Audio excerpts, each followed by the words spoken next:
오늘 함께 나눌 하나님의 말씀은 히브리서 5장 1절에서 10절입니다. 히브리서 5장 1절에서 10절 신약 성경은 357페이지에 있습니다.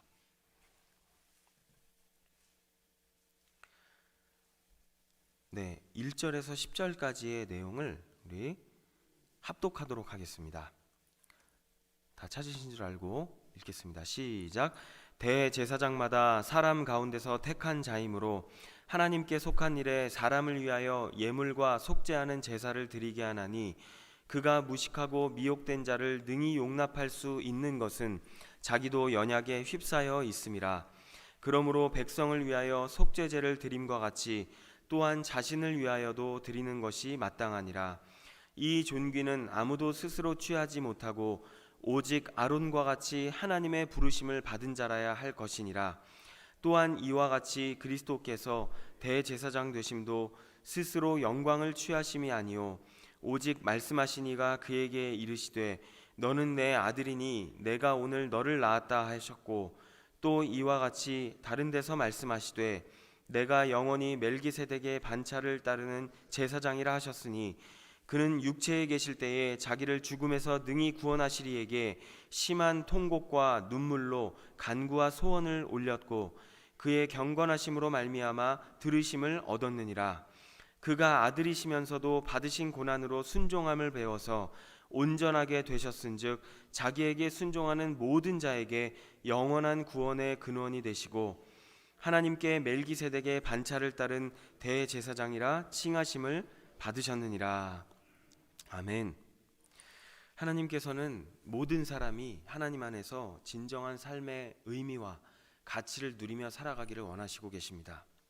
그래서 선지자들을 비롯해서 꿈이나 환상으로 또 사람을 통해서 하나님의 뜻이 무엇인지를 보여주셨고, 그리고 마지막에는 예수 그리스도를 이 땅에 보내주심으로 말미암아 예수 그리스도를 통해서 우리가 어떤 존재이며 또 어떻게 해야 하나님이 창조하신 목적대로 살아갈 수가 있는지, 구원받은 하나님의 자녀로 살아갈 수가 있는지를 우리에게 알려주셨습니다.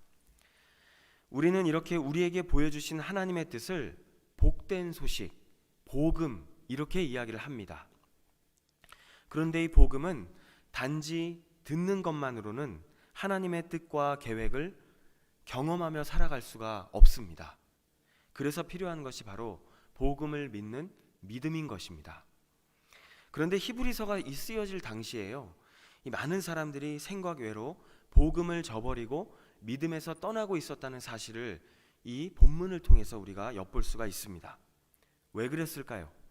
당시의 배경을 보니까 믿음에서 떠나게 되는 원인을 크게 두 가지로 나누어서 살펴볼 수가 있는데, 하나는 교회 밖, 그러니까 교회를 초월해서 이 세상에서 세상적인 차원에서 생각해 볼 수 있는 그 원인을 볼 수가 있고, 또 하나는 교회 내부에서 발견할 수 있는 내적인 원인으로 생각해 볼 수가 있는 것입니다.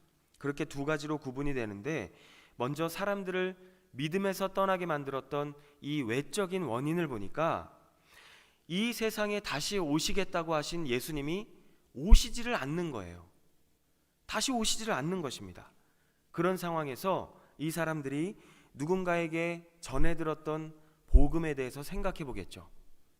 그런데 자신들은 이 복음을 예수님께 직접 들은 것이 아니라 제자들을 통해서 들었다는 것입니다.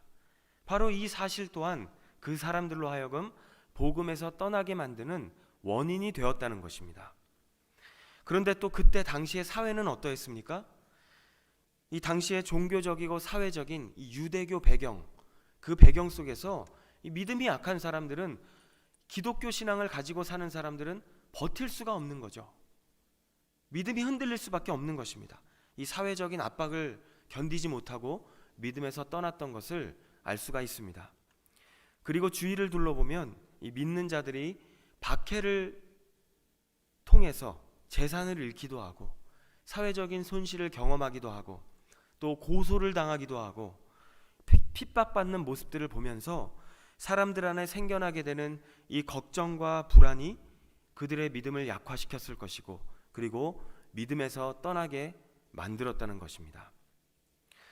이런 모습들을 보면 정도의 차이는 있겠지만 이때 당시나 오늘 우리가 살아가는 지금의 분위기나 별로 다르지 않다는 것을 볼 수가 있습니다. 그렇다면 그러한 세상 속에 있었던 이 교회 안의 분위기는 어떠했을까요?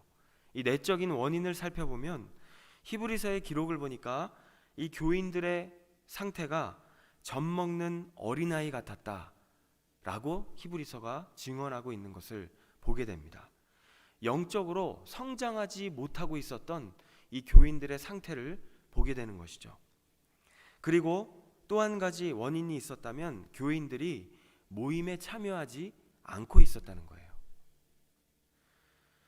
이런 모습 속에서 이 사람들이 환난을 만났을 때, 히브리서의 증언입니다. 환난을 만났을 때 믿음이 후퇴하는 모습을 보여주었다 라고 히브리서가 증언하고 있습니다. 그리고 무엇보다 안타까운 것은 이 히브리서 12장에 보니까 자신들이 당하는 이 고난의 이유, 그리고 성경의 가르침을 잊어버렸다는 거예요. 자신이 고난을 당하면서 살아가고 있는데 왜 고난을 받는지를 잊어버렸다는 것입니다. 자신의 정체성을 잃어버리고 방황하면서 살아가고 있는 그런 교인들의 모습을 증언하고 있습니다. 그러한 상황 속에서 히브리서가 기록된 것입니다. 이 히브리서 저자는 이때 당시에 누구도 부정할 수 없었던 구약의 역사를 가지고 하나님의 뜻을 믿지 못했던 사람들, 그리고 하나님의 뜻을 거부했던 그런 사람들에게 구약 시대에 받았던 하나님의 뜻을 거부하고 또 뜻을 믿지 못하고 살았던 그 사람들이 받았던 결과를 이야기하면서 구약 시대보다 더 확실하게 하나님께서 예수 그리스도를 보내주신 것이 아니냐 이렇게 이야기를 하는 것이죠. 그러면서 이렇게 확실하게 강렬하게 예수 그리스도를 보내주셨는데 하물며 그런 하나님의 뜻을 믿지 못했을 때 받아야 되는 결과가 어떻겠느냐라고 이야기를 하고 있는 것이죠. 그러면서 하나님께서 우리에게 주신 그 구원 사역을 가볍게 여기지 말라고 말씀하고 있는 것입니다. 그렇기 때문에 예수 그리스도가 어떤 분이신지를 아는 것, 그리고 그분과 늘 동행하며 살아가는 것은 예나 지금이나 신앙생활을 하는 모든 사람들에게 절대로 빠져서는 안 될 중요한 일인 줄로 믿습니다. 오늘 말씀은 예수님께서 우리의 대제사장이라는 것을 설명하고 있는 말씀입니다. 이 대제사장의 특징을 보니까요, 대제사장은 하나님께서 특별히 선택해서 임명한 사람이라는 것을 성경이 말씀하고 있습니다. 무엇 때문에 하나님께서 특별히 선택해서 임명하셨을까요? 그것은 하나님과의 관계 회복을 위해서인 것입니다. 이 하나님과의 관계를 회복시키기 위해서, 죄가 있으면 하나님과 온전히 만날 수가 없기 때문인 것입니다. 이 죄라고 하는 것이 하나님과 우리 사이를 가로막기 때문인 것이죠. 그리고 죄의 열매는 결국 죽음으로 이어질 수밖에 없기 때문에 죄가 없으신 거룩하신 하나님은 우리가 만날 수가 없는 것입니다. 바로 그 문제를 해결하기 위해서 하나님께서는 사람을 특별히 뽑아서 제사장으로 임명하셨다는 것입니다. 제사장, 그 중에서도 이 대제사장은 1년에 한 번씩 모든 백성들을 한자리로 다 불러 모읍니다.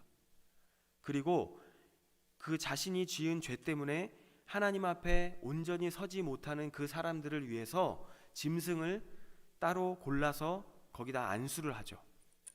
그리고 사람들의 죄를 이 짐승에 다 옮기고 난 다음에 이 짐승의 죽음을 통해서 죄값을 대신 치르도록 하는 이 과정을 진행하는 역할을 감당하는 사람이 바로 대제사장이었던 것입니다. 그런데 이 대제사장 역시도 자유롭지 못한 사람이었어요. 무엇에서요? 죄에서. 그도 죄인이었습니다. 그랬기 때문에 이 대제사장 역시도 자신을 위해서 제사를 드려야 했다는 것이죠. 그것이 레위기 16장 11절에 나오는데 히브리서도 오늘 읽은 말씀도 동일하게 증언하고 있습니다. 우리 1절에서 3절까지의 말씀을 같이 읽겠습니다. 시작. 대제사장마다 사람 가운데서 택한 자이므로 하나님께 속한 일에 사람을 위하여 예물과 속죄하는 제사를 드리게 하나니, 그가 무식하고 미혹된 자를 능히 용납할 수 있는 것은 자기도 연약에 휩싸여 있음이라. 그러므로 백성을 위하여 속죄제를 드림과 같이 또한 자신을 위하여도 드리는 것이 마땅하니라. 아멘. 구약의 제사장은 그렇죠, 연약한 인간이었다는 것을 우리가 보게 됩니다. 그런데 이 제사장의 역할은요, 아무나 할 수 있는 것도 아니었고 하고 싶다고 할 수 있는 것도 아니었습니다. 반드시 하나님께서 임명한 사람이어야 했다는 것이죠. 4절을 함께 읽겠습니다. 이 존귀는 아무도 스스로 취하지 못하고 오직 아론과 같이 하나님의 부르심을 받은 자라야 할 것이니라. 아멘. 이렇게 구약 시대를 보니까 죄에서 완전히 자유롭지 못했던 이 불완전한 제사장을 통해서 하나님은 하나님과 죄로 인해서 막혔던 우리의 관계를 회복시키시려고 하는 그 하나님의 모습을 볼 수가 있습니다.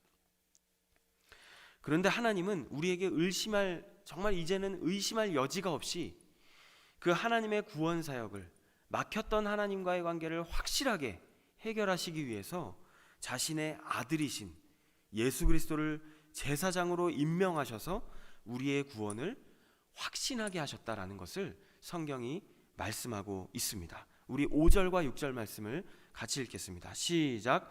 또한 이와 같이 그리스도께서 대제사장 되심도 스스로 영광을 취하심이 아니요 오직 말씀하신 이가 그에게 이르시되 너는 내 아들이니 내가 오늘 너를 낳았다 하셨고, 또한 이와 같이 다른 데서 말씀하시되 내가 영원히 멜기세덱의 반차를 따르는 제사장이라 하셨으니. 아멘. 예수님을요 대제사장으로 세우셨습니다. 하나님께서 구약 시대에 사람을 따로 불러서 대제사장을 세우신 것처럼 이제는 자신의 아들이신, 독생자이신, 하나밖에 없는 아들 예수 그리스도를 대제사장으로 세우셨다고 말씀하고 있습니다. 이분은 구약 시대의 제사장하고는 차원이 다르다고 말씀하고 있죠. 구약 시대의 제사장은 하나님께서 모세에게 율법을 주시면서 그의 형 아론에게 제사장의 직무를 맡겨주셨습니다. 그리고 그 이후에 계속해서 이 아론의 혈통을 따라서 제사장들이 세워지고 있는 것을 보게 됩니다. 물론 다윗 시대에 사독이라고 하는 사람이 이제 등장하면서 그 사독의 후예들이 또 함께 제사장의 직무를 감당하기도 하지만, 하나님께서는 대체적으로 이 레위인, 그 중에서도 아론을 통해서, 그 자손들을 통해서 제사장의 직무를 감당하게 하셨다는 것입니다. 그렇다면 예수님께서 이 아론의 자손들과는 어떻게 다르시냐는 것입니다. 예수님은 이 율법을 주시기 한참 이전 아브라함 시대에 거슬러 올라가서 그때 당시에 제사장의 직무를 감당했던 멜기세덱이라고 하는, 그는 왕이자 제사장이었습니다. 그 멜기세덱의 계보를 잇는 제사장이라고 말씀하고 있는 것입니다.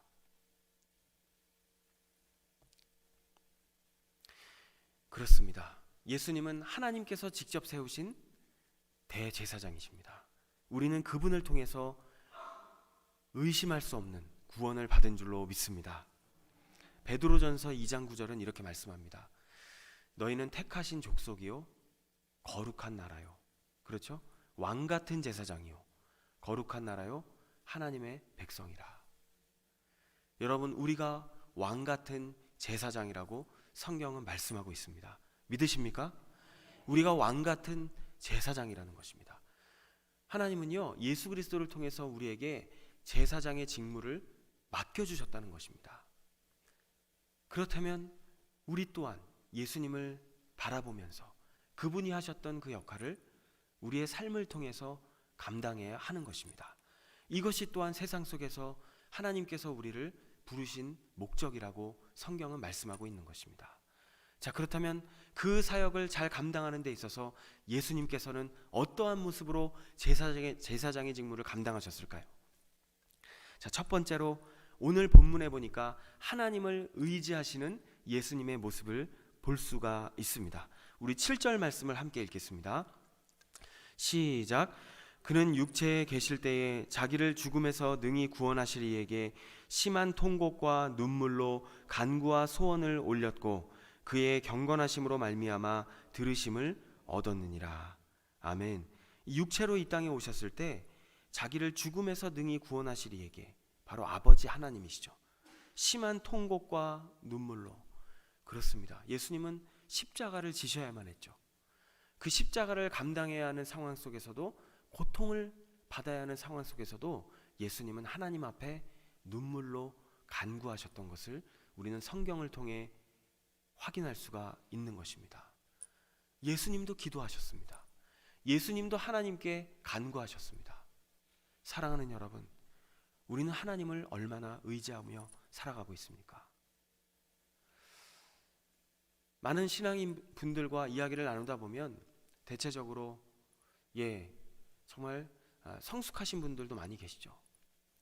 그런데 무의식적임에도 불구하고 이렇게 말씀하시는, 생각하는 사람들이 의외로 많잖아요. 내가 할 수 있는 것, 내가 할 수 없는 것 나누어서. 그렇죠. 내가 할 수 있는 것은 하나님을 의지하지 않는 경향이 많이 있다는 것이죠.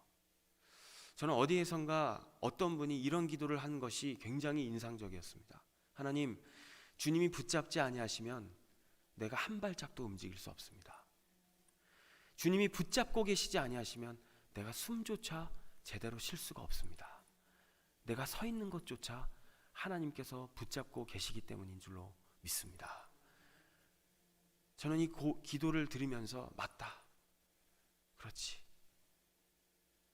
내 힘으로 할 수 있다고 생각하는 영역조차도 하나님께서 붙잡고 계시지 아니하시면 할 수가 없구나 라는 것을 다시 한번 생각해 보게 되었습니다.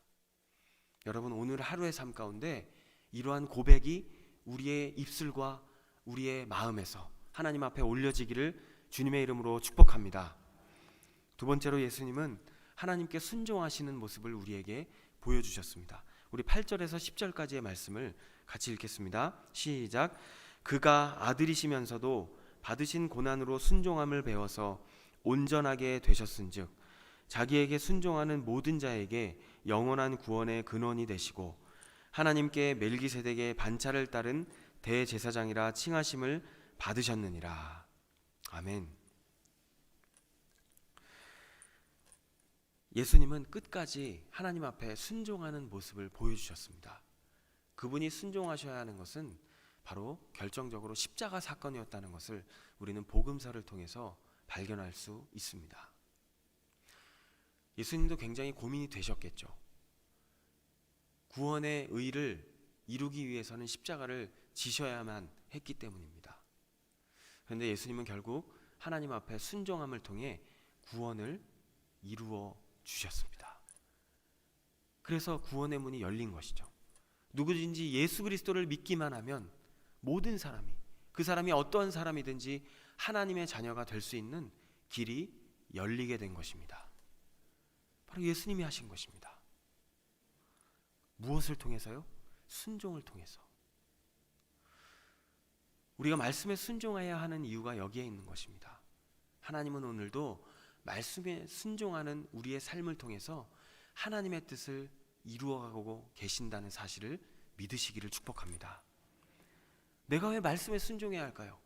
내 자신을 위해서도 맞아요.